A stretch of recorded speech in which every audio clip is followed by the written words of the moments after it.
Hello Scoopers, kembali lagi dengan kami Historical Scope. Di sini bersama Mimin Ivan. Sebelumnya, kami telah menyediakan saluran WhatsApp guna untuk menyalurkan informasi lebih detail mengenai Historical Scope ke para Scoopers, khususnya bagi yang ingin berkontribusi secara finansial.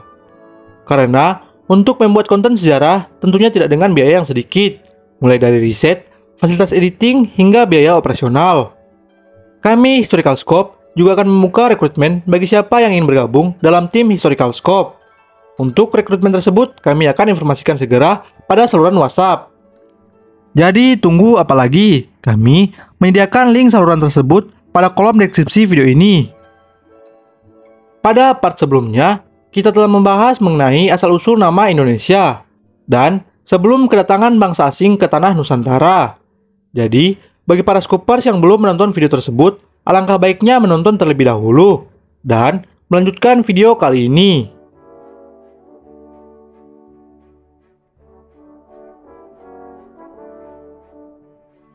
Belanda datang ke Indonesia pada abad ke-16, sedangkan kerajaan-kerajaan seperti Tarumanegara, Kutai, Majapahit, Kesultanan Aceh, dan serta masuknya agama Hindu-Buddha dan Islam ke Indonesia sangat jauh dari abad ke-16 tersebut.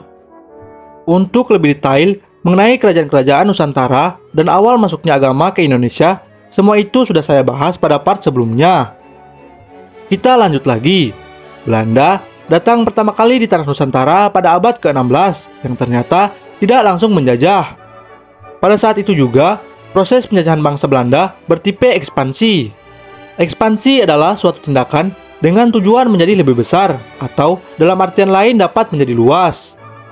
Yang dimaksud adalah Belanda melakukan ekspansi dengan politik yang lambat dan meluas secara bertahap dan berlangsung selama 3,5 abad lamanya, yang dimulai dari tahun 1602 hingga 1942 sebelum mencapai batas-batas wilayah Indonesia seperti yang kita kenal sekarang.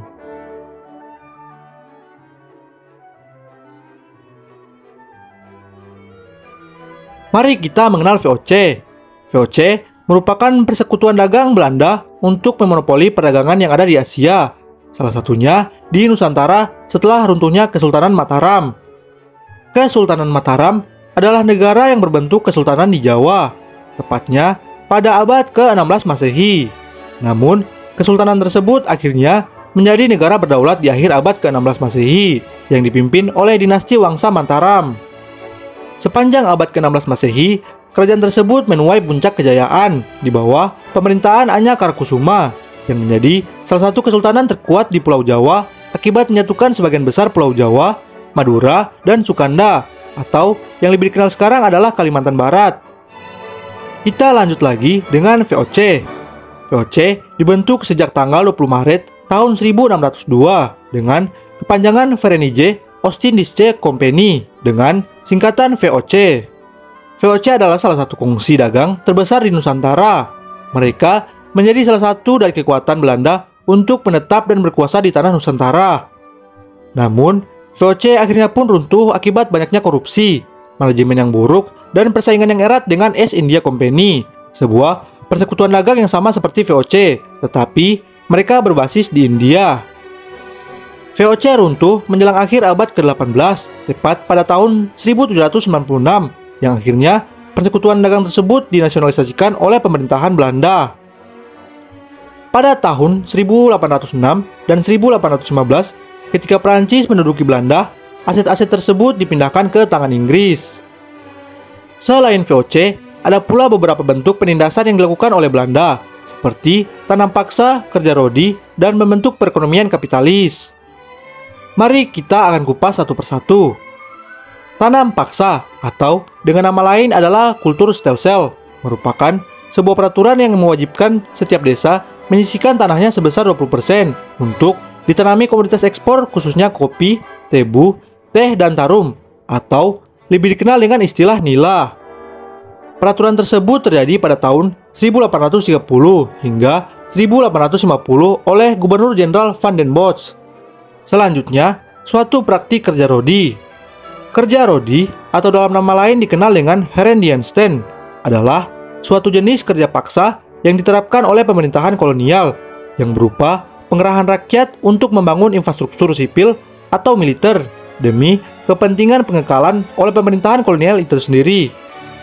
Praktik tersebut terjadi pada tahun 1808 hingga 1811 oleh Gubernur Jenderal Herman William Daendels. Dan yang terakhir adalah perekonomian kapitalis yang dikenal dengan laissez-faire, laissez-passer.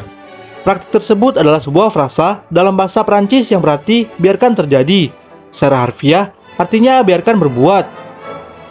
Laissez-faire menjadi sinonim untuk ekonomi pasar bebas yang ketat selama awal dan pertengahan abad ke-19. Pada masa penjajahan Belanda di Nusantara, sistem ini berupa diserahkannya perekonomian pada pihak swasta atau yang lebih dikenal dengan kaum kapitalis.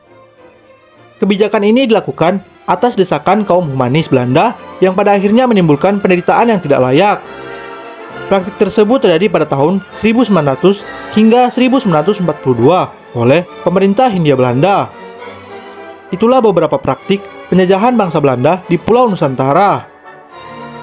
Pada Mei tahun 1940 adalah awal terjadinya Perang Dunia Kedua. Belanda mengalami kekalahan karena negaranya yang berada di Eropa dikuasai oleh Nazi Jerman. Dan pada tahun 1942, Belanda pun juga kalah di Nusantara oleh Jepang, yang pada saat itu dunia didominasi oleh blok poros atau yang lebih dikenal dengan blok Aksis. Sehingga para kolonialisme barat di Asia Tenggara terkena imbas oleh invasi Kekaisaran Jepang. Hal ini penjajahan Belanda berakhir dan berlanjut di tangan Jepang. Perang Dunia Kedua di Eropa maupun Asia sekaligus sudah pernah kami bahas pada video-video sebelumnya. Jadi, jika Scopers berminat untuk tetap mencari tahu, kami akan menyediakannya pada sudut kanan atas.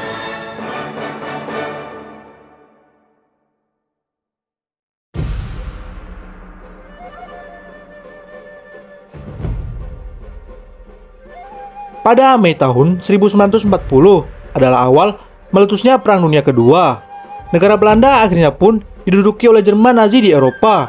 Sedangkan Hindia Belanda yang ada di Asia Tenggara mengambil tindakan siaga dengan mengalihkan ekspor untuk Kekaisaran Jepang ke Amerika Serikat dan Inggris. Hindia Belanda akhirnya bernegosiasi dengan Jepang, yang pada saat itu Jepang berkoalisi dengan Jerman Nazi di Eropa, bertujuan untuk mengamankan persediaan bahan bakar pesawat. Namun, sayangnya negosiasi tersebut berakhir gagal pada Juni tahun 1941. Dan akhirnya pada saat itu juga Jepang berkuasa di seluruh wilayah Asia Tenggara. Masa pendudukan Jepang tersebut secara resmi dimulai pada 8 Maret tahun 1942 melalui Perjanjian Kalijati. Perjanjian Kalijati merupakan hasil dari perundingan pihak Jepang dan Belanda yang ditandatangani pada 8 Maret tahun 1942 di Kalijati, Subang, Jawa Barat. Isi perundingan Kalijati mengawali sejarah berakhirnya era pemerintahan kolonial Belanda di Indonesia dan digantikan oleh pendudukan militer Kekaisaran Jepang. Awalnya, saat menguasai Nusantara, Jepang tak mempunyai banyak perlawanan atau banyak menindas, sehingga warga Nusantara pada saat itu mengira bahwa Jepang telah membebaskan mereka dari penjajahan kolonial Belanda. Awalnya juga, militer Jepang memang bersikap baik terhadap bangsa Indonesia dengan mengaku sebagai saudara tua bangsa Nusantara. Namun, sayangnya hal itu berubah usai beberapa waktu menduduki Indonesia, seperti cintaku yang selalu berakhir dengan kesedihan. Upaya-upaya berlaku baik terus dilakukan oleh pemerintahan militer Jepang dengan membentuk organisasi yang akan memperkuat keyakinan Indonesia bahwa Jepang berada di pihaknya. Organisasi tersebut adalah Gerakan 3A, Poetra 4 Serangkai, Jawa Hokokai, Seinendan, Heibodan, Heiho, Pembela Tanah Air, dan yang terakhir Fujinkai. Gerakan 3A merupakan salah satu gerakan propaganda oleh Jepang untuk mendapatkan simpati dari rakyat Indonesia. Gerakan tersebut adalah sejarah pendudukan militer Jepang atau yang lebih dikenal dengan Dai Nippon di Indonesia yang berlangsung sejak tahun 1942 hingga 1945 oleh Shimizu Hitoshi. Ada juga Putra atau dengan kepanjangan Pusat Tenaga Rakyat adalah organisasi yang diwujudkan untuk memujuk kaum nasionalis dan intelektual untuk mengabdikan tipu daya dan tenaganya demi untuk keperluan perang melawan sekutu, dan dengan diharapkan benarnya pemimpin orang Indonesia karena rakyat akan mendukung penuh aktivitas yang dipekerjakan ini. Ada juga 4 serangkai yang terdiri dari Soekarno, Muhammad Hatta, KH Mas Mansur, dan KH Dewantara. Mereka berpendapat sikap kooperatif dan kerjasama adalah langkah terbaik ketika perang. Ada pemimpin pusat dan pemimpin daerah yang dibagi sesuai tingkatannya, yaitu Shu, Ken, dan Gun. Ada juga Jawa Hokokai, atau dengan artian lain adalah Himpunan Kebaktian Raja Jowo atau Jawa Hokokai, merupakan perkumpulan yang didirikan sebagai pengganti putra. Jawa Hokokai merupakan organisasi resmi pemerintah dan ada langsung di bawah pengawasan pejabat Jepang. Pimpinan paling tinggi perkumpulan ini adalah Gun Seikan dan Soekarno sebagai penasihat utamanya. Jawa Hokokai terdiri dari Hokokai atau himpunan kebaktian yang sesuai dengan bidang profesinya. Ada juga Kyoiku Hokokai atau kebaktian para pendidik guru, dan Izi Hokokai atau wadah kebaktian para dokter. Ada juga anggota istimewa yaitu Keimin Bunka Shidoso dan Fujinkai. Selanjutnya ada Seinendan atau Barisan Pertahanan Rakyat, dengan artian lain adalah tentara cadangan yang dibentuk oleh pemerintahan Dai Nippon dengan tujuan apabila perang terjadi, mereka diharapkan dapat mempertahankan paling tidak daerah lokal. Keanggotaan Seinendan mencakup seluruh rakyat pribumi yang mampu untuk dilatih kemiliteran. Bahkan, anak-anak sekolah diwajibkan kinrohos atau kerja sukarela dalam berbagai lapangan dalam pimpinan guru-gurunya untuk kepentingan bala tentara pendudukan. Barisan tersebut lahir pada 9 Maret tahun 1943. Ada juga Keibodan. Salah satu tujuan Keibodan adalah membantu polisi Jepang pada masa penjajahan Jepang di Indonesia. Keibodan di Sumatera dikenal dengan nama Bogodan, sedangkan di Kalimantan lebih dikenal dengan nama Sameo Konen Hokukudan. Sedangkan di kalangan penduduk Cina diwujudkan semacam Keibodan tetapi dengan nama Kayo Keibotai. Keibodan tersebut hadir pada 29 April tahun 1943. Ada juga Heiho, adalah sebuah pasukan bentukan Jepang yang berkedudukan di Indonesia atas instruksi bagian angkatan darat Markas Besar Umum Kekaisaran Jepang. Pasukan Heiho terdiri dari masyarakat bangsa Indonesia yang dibentuk pada 2 September tahun 1942, dan kemudian pada tanggal 22 April tahun 1943 tentara Jepang mulai melakukan perekrutan. Rata-rata anggota Heiho adalah para pemuda usia 18 hingga 25 tahun. Mereka direkrut sebagai pembantu prajurit Jepang. Ada juga pembela tanah air atau disingkat dengan PETA, merupakan tentara sukarelawan yang dibentuk oleh pemerintahan Jepang saat menguasai bangsa Indonesia periode tahun 1942 hingga tahun 1945. PETA memiliki peran penting untuk menjaga kemerdekaan bangsa Indonesia, meski awalnya bertugas untuk membantu Jepang dalam peperangan Asia Timur Raya. Bahkan, PETA merupakan cikal bakal terbentuknya Tentara Nasional Indonesia, yang singkatannya lebih dikenal dengan TNI. Dan yang terakhir, ada namanya Fujinkai, adalah salah satu organisasi perkumpulan perempuan bentukan Jepang pada saat menjajah Indonesia. Fujinkai didirikan atas dasar perkumpulan perempuan militan di Jepang dengan nama Dai Nippon Fujinkai. Para anggota Fujinkai di negeri Sakura ada sekitar 15 juta jiwa dengan rata-rata usia di atas 20 tahun. Perkumpulan ini bertugas untuk menjaga pertahanan garis belakang, seperti mendukung majunya perekonomian dan pengadaan berbagai peralatan perang.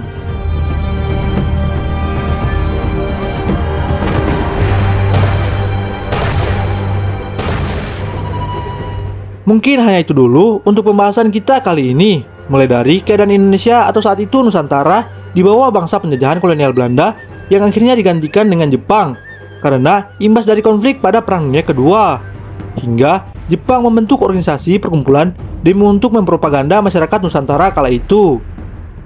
Terima kasih juga kepada para Skopers yang hingga kini masih terus mensupport dan mengikuti video-video terbaru dari kami. Pembahasan kali ini akan masih tetap berlanjut pada part berikutnya. Jadi, untuk para Skopers tetap stay pada channel kami. Jangan lupa untuk tekan tombol suka jika menyukai, komen apabila ada kesalahpahaman, share jika konten kali ini bermanfaat, dan subscribe apabila ingin mengikuti setiap konten channel Historical Scope. Saya Mimin Ivan, pamit undur diri.